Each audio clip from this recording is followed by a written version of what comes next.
Since I was little, I always thought my grandma's prayers were just a family custom, a tradition she followed every night without exception.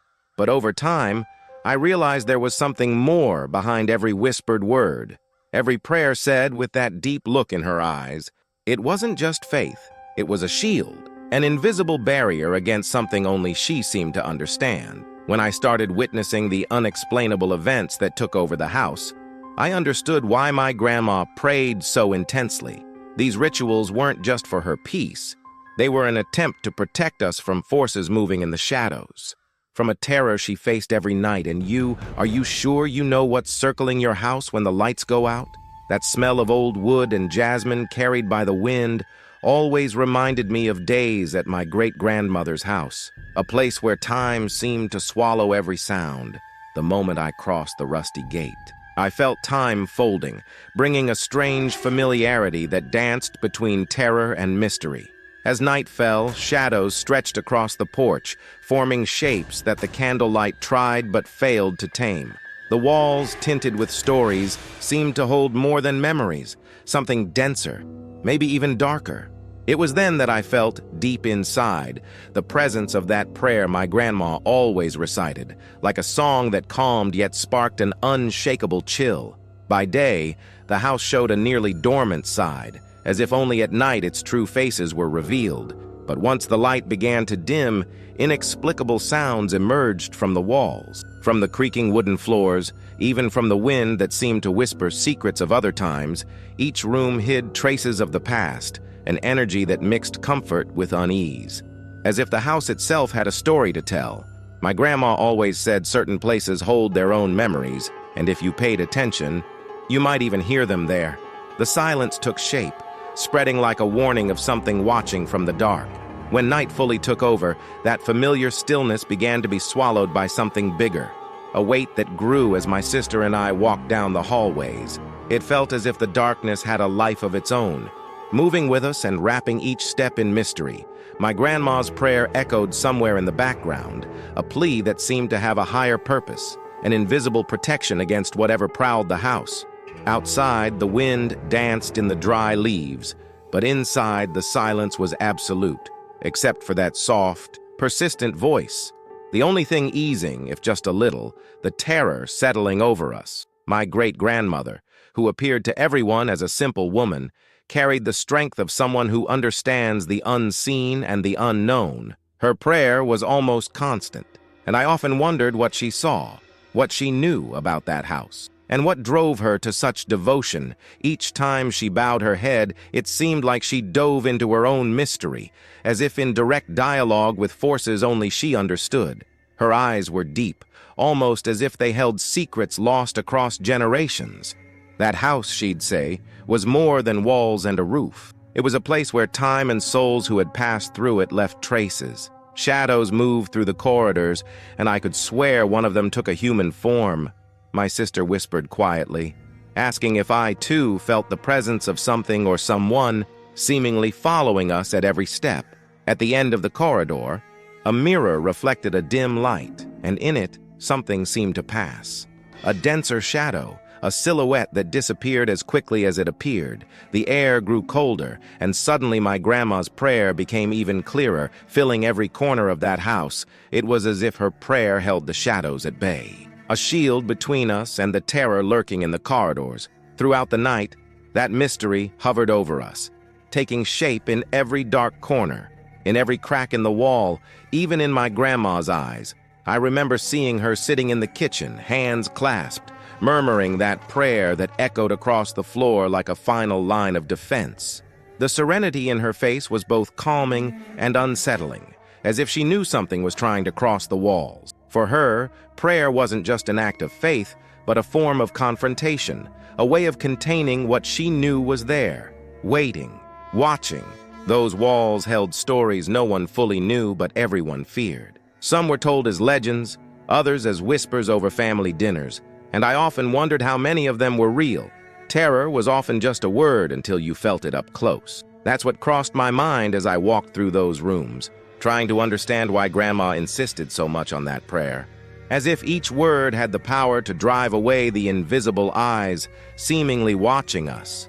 Sometimes I wondered if it was safer just not to try to understand. Somehow, I knew that house held more than I could perceive, more than my senses could capture. It was a mystery that wrapped itself around everything, entwining my grandma's life, ours, and everyone who had passed through there over the years. Stories piled up like echoes of a past that refused to be erased from the walls.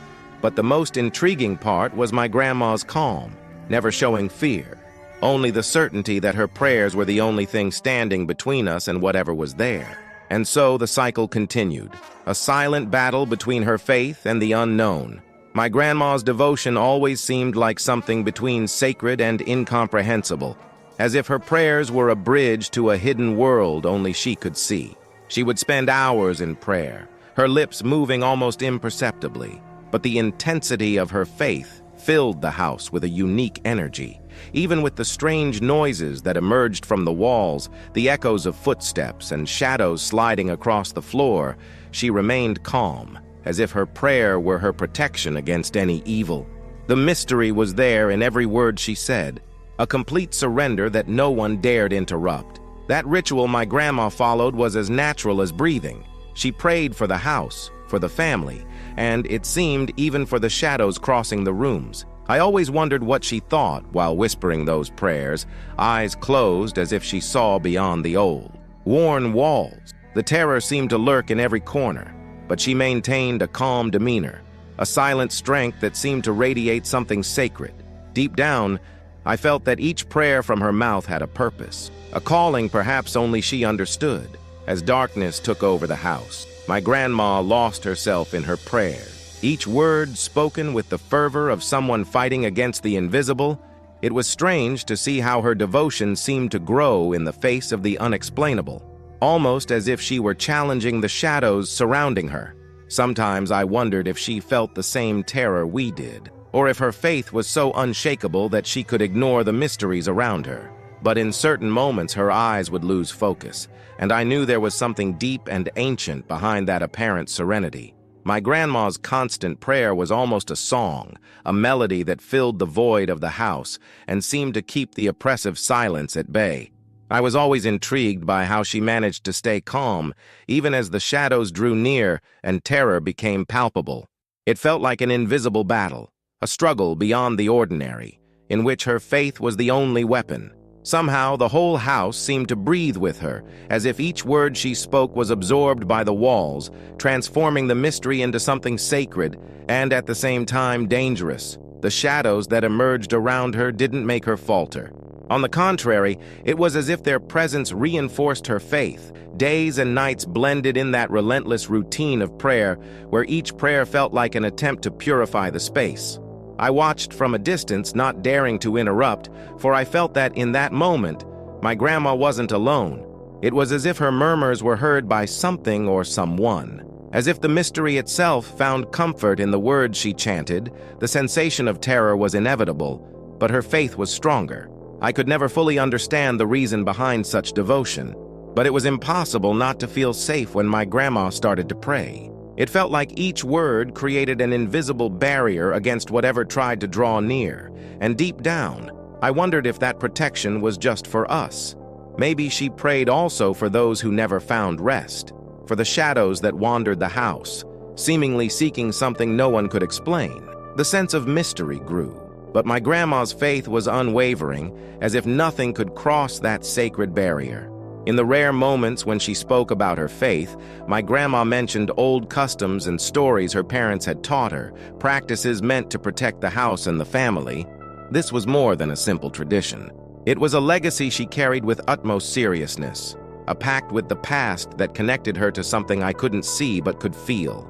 There was terror in those stories, but also a strange peace emanating from her voice. It was as if the mystery surrounding our house was, for her, an old acquaintance, something her faith made part of everyday life. Her faith was more than belief.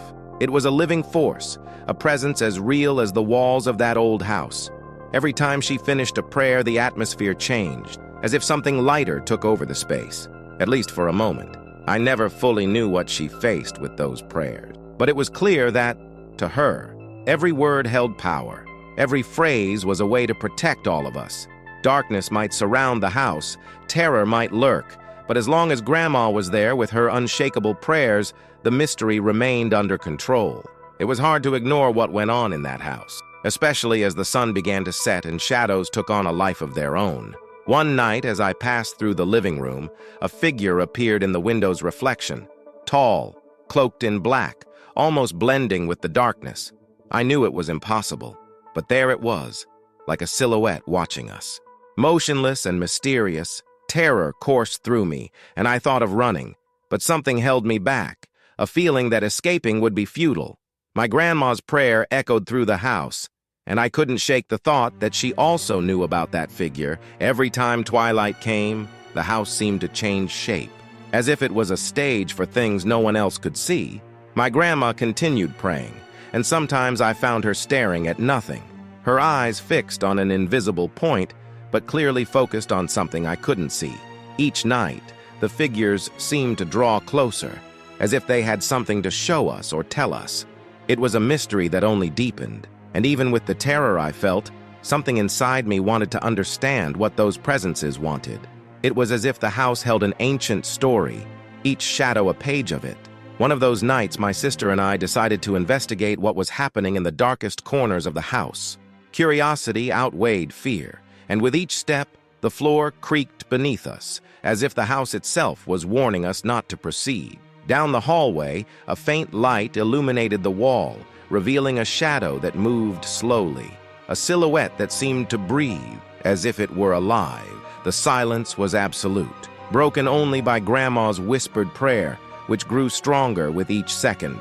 That dense, mysterious presence seemed to be waiting for us, a secret that couldn't be ignored. The feeling of being watched never left. Even during the day, I felt invisible eyes following us, paying attention to every move. But at night, this terror became almost tangible, especially when Grandma's prayer began. Once, as I passed through the kitchen, I saw a shadow beside her, a tall, hooded figure that didn't move. I blinked, and it was still there, motionless. Watching my grandma with a disturbing attention, I wanted to scream, to warn her, but something told me Grandma knew. She continued her prayer, calm and firm, as if she was already accustomed to sharing that space with the unknown. The shadows in the house had a presence that seemed to grow as the nights passed. Sometimes I felt a slight breeze from nowhere, a shiver that ran through my body even on the hottest days. I knew my grandma felt these changes, and in her prayer, she seemed to invoke an invisible protection, a barrier against these presences that, by all appearances, came from a time or place no one knew. She never mentioned the shadows, but I could see in her eyes that she was aware of everything. The mystery was her old companion, and maybe she knew there was no way to get rid of it. Time in that house seemed to pass differently, and each night the terror grew, mixing with curiosity and respect for Grandma's unshakable faith. I wondered what those figures wanted, why they only appeared in the shadows and hid whenever I tried to approach. There was something within those walls, something that called to my grandma and seemed to respond to her silent prayers. Every prayer she spoke seemed to be a plea for peace, an attempt to pacify whatever was there. I felt it was a constant battle between the sacred and the unknown, a struggle only my grandma knew how to wage. My grandma said certain things must be accepted as they are, that some questions have no clear answers. But how could I accept the shadows that appeared around us? How could I ignore the figure that watched her every prayer? The mystery deepened with each passing day, and I realized that terror was almost a living presence, an energy moving with the wind, creeping along the floor, lurking in the dark corners. Grandma's faith was all we had, an invisible wall against whatever seemed to want to come closer to us. I wondered how far she could protect us. In that house, between terror and prayer, the mystery remained as solid as the walls. The shadows seemed to multiply, and I knew that with every prayer my grandma was trying to appease what time had left behind. But how far would her prayers go? Each figure that appeared seemed to bring a new story, a memory that refused to fade. I didn't know if my grandma saw what we saw, but her calm was unwavering. Every night, she seemed to confront the unknown with a steady gaze, and we simply followed her, hoping her words would be enough to keep the terror at bay. The nights in that house were a true test of nerves. The darkness swallowed every corner, engulfing the rooms and transforming even the smallest sounds into something unsettling. On the first night, we decided to sleep there. My sister and I couldn't close our eyes. Terror seemed to surround us, and even if we tried to ignore it, it was impossible not to notice the silhouette that formed in the darkness, an unmoving shadow in the corner of the room. We heard Grandma's prayer in the distance. And despite the fear, those words brought a strange sense of protection, as if telling us she was aware of everything. The silence was heavy, and every move we made seemed to echo through the walls, blending with the sound of her prayer. The house seemed to have its own breath, a living presence felt in every shadow, in every reflection on the window. At one point, I heard a whisper, a distant murmur coming from the hallway. My heart raced, and I looked at my sister, who was also awake, frozen, listening. Terror took over us, but we were trapped in that bed, unable to get up or even call for Grandma. It was as if the house had its own will, holding us there. That same night, something touched my hand, a cold touch that sent chills from head to toe. There was no one there, and when I looked around, I only saw a shadow beside the bed, a figure that seemed to watch me with disturbing attention. I tried to take a deep breath, but the air felt heavy, hard to pull in. In the living room, Grandma's prayer continued, and I could only think that, somehow, she knew what was happening. It was as if the house were alive, and each corner hid a mystery watching us closely. The night seemed endless, and the terror grew more intense. The footsteps began soon after, a rhythmic sound echoing down the hallway, approaching the bedroom. The door was slightly ajar, and I could see a silhouette passing quickly, a tall shadow seeming to float across the floor. My sister shrank back in bed, clutching my hand, and we stayed there, paralyzed. The terror was tangible, and the only thing offering any comfort was Grandma's prayer, her words blending with the sound of the footsteps. We didn't know what to expect, but something inside us knew this was just the beginning, that the shadows were drawing closer. Throughout the night, voices could be heard, like distant echoes from the walls. They were whispers no one could decipher, but they carried a strange weight, almost as if they were laments from the past. I wondered if my grandma heard them too, and if that was why her prayer remained steady, unbroken. The presence of these voices added even more mystery to the house, and I knew the terror we felt was just a fraction of what the place held. Every second felt eternal, and the early hours became a true test of courage. At one point, I heard my grandma say something louder, a prayer more intense, as if she was calling on a greater protection. In that instant, silence took over the house, and even the shadows seemed to quiet down. Her prayer was powerful, and I realized that for my grandma, each word was a way of facing what surrounded us. I felt a mix of fear and admiration, for while my sister and I cowered, she faced the terror head-on, as if she knew that, somehow, her faith was stronger than any hidden mystery in that house. The night seemed never-ending, and each minute brought a new presence, a new shadow slipping through the corners of the room. I could barely close my eyes, and when I finally dozed off, I was woken by a cold touch or the sound of footsteps. It was impossible to rest, as the feeling of being watched was constant, as if the house itself had eyes. We knew something didn't want to let us rest in peace, but Grandma's prayer continued, persistent, filling every dark corner with her strength. I wondered if we'd ever be able to sleep there without feeling the weight of that invisible terror. As daylight began to break, the weight we felt started to lift, and the shadows faded, giving way to a temporary calm. Grandma was in the living room, still praying with the same serene look as always, as if the night we'd gone through was nothing out of the ordinary. She looked at us with a lightness that seemed to say everything was under control, and I, still in shock, realized that, to her, this was just another night.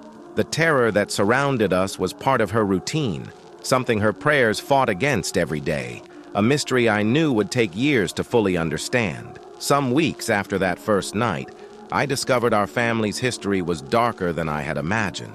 In a casual conversation, one of my uncles mentioned that the house had been the site of a tragedy many years ago. According to him, 2 people had lost their lives there, under mysterious circumstances no one could quite explain. His tone was serious, and I felt a chill realizing that this explained much about the heavy atmosphere surrounding the house. It was as if the structure itself carried the terror of those events, a mystery perpetuating with each generation. Grandma never mentioned these stories. She seemed to avoid the topic with an almost reverent care.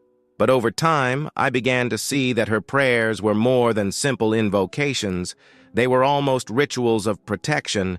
Each prayer was an attempt to soothe something no one could see, but which she clearly felt. The mystery enveloped everything, and I sensed that, somehow, those old deaths still left invisible traces through the house. My grandma knew this, and I understood that her faith was the only way to keep balance in a place where terror seemed a constant presence.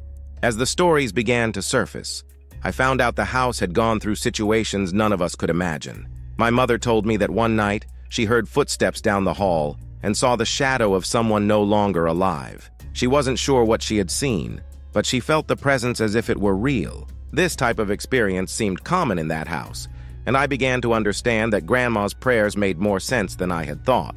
She faced all of it with impressive calm, while the rest of the family preferred to ignore the mystery and move on. Each time my grandma prayed, it seemed she invoked a force that kept the shadows under control. But it was impossible not to notice that, to her, this was no ordinary ritual.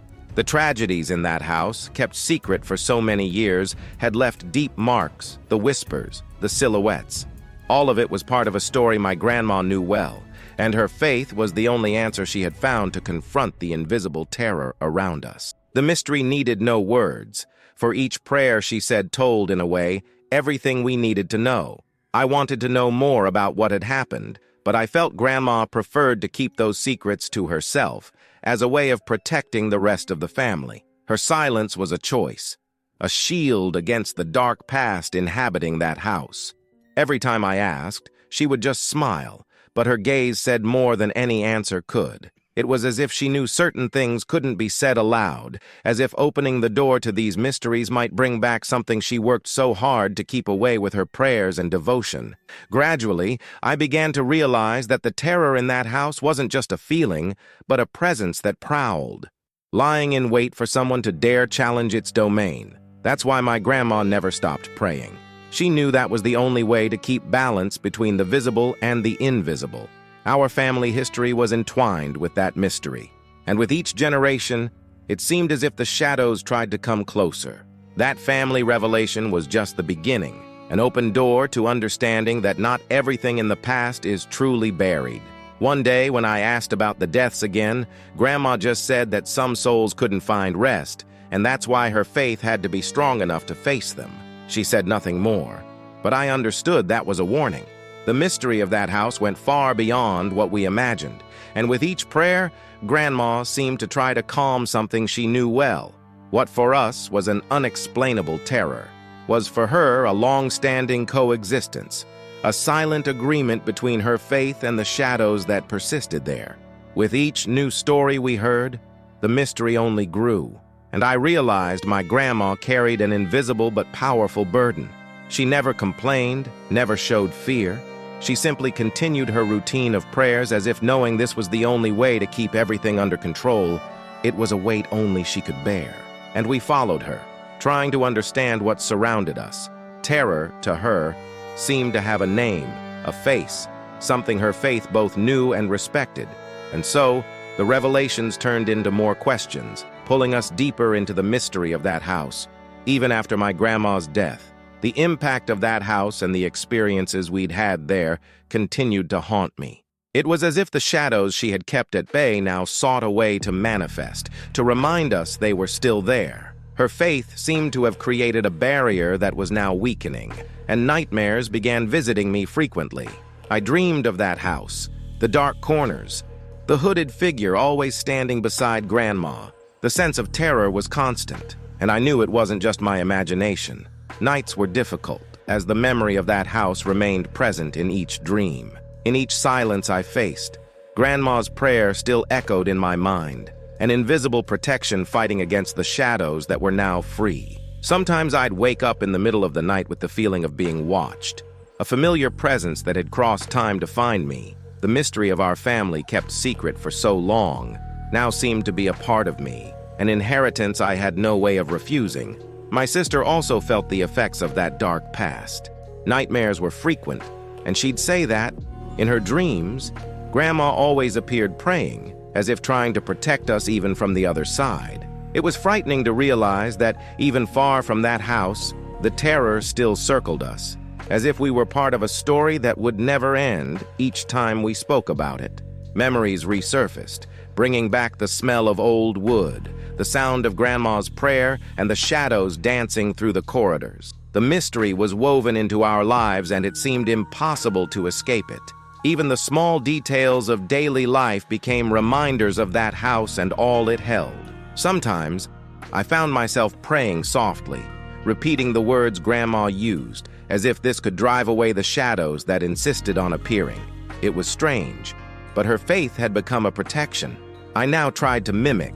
The mystery and terror surrounding our family were almost palpable, and prayer seemed the only way to keep these feelings under control. With each prayer, I felt a connection to my grandma, as if she was still there, fighting alongside us. Years passed, but the impact of that house never disappeared. At family gatherings, the conversations often drifted back to the experiences each of us had there. I found out we weren't the only ones. Others, too, had seen shadows, felt presences, heard whispers that couldn't be explained. My grandma seemed to know all this, and perhaps that's why she never abandoned the house or her prayers. The terror was part of our story, and her faith was what kept everything under control. Now, without her, it felt as if the mystery was unfolding more intensely, seeking a new way to manifest. The connection to that dark past was inevitable, and in each dream I saw my grandma praying, her steady gaze as if telling me not to forget what I'd learned. It was as if, in some way, her faith had passed on to me, a responsibility I now carried. The mystery hadn't disappeared. It had simply changed form, and I knew that battle between the sacred and the unknown would continue. The terror we felt was now a constant presence, something that was part of us, a legacy I'd never asked for but somehow knew I needed to accept. Today, every time I close my eyes, I feel her presence, her strength, her devotion. It's as if the prayer continued, even if only in my memory, an invisible protection I still try to keep alive. The house remains, along with the shadows and the mysteries it held. But now, the weight of that story feels like mine. The memory of Grandma's gaze, her unshakable faith, is what helps me move forward, knowing that, somewhere, she continues watching, protecting, keeping the terror at bay. It's a burden, but also a connection I'll never leave behind. Each time night falls, I feel that part of her story lives within me. And perhaps, in a way, that house is now part of me too. The mystery surrounding our family became a reflection of my own life, an inheritance I never wanted but now accept. And so, Grandma's prayer continues, even in silence, an invisible shield against the unknown, a reminder that terror can be faced with faith. The cycle hasn't ended. It's simply found a new way to endure. And I know that as long as I keep praying, I'll keep alive the memory and protection she left for us all. Finishing this story, it's inevitable to think about what truly surrounds us when we're alone, the shadows we ignore, and the traditions we sometimes dismiss. Could it be that what we face every day is deeper than we imagine? My grandma knew that her prayers were more than a custom. They were a silent struggle beyond our understanding. And have you ever stopped to think about what your beliefs represent? Share your experience, and don't forget to subscribe to the channel and turn on notifications to follow more stories that might change how you see the world around you.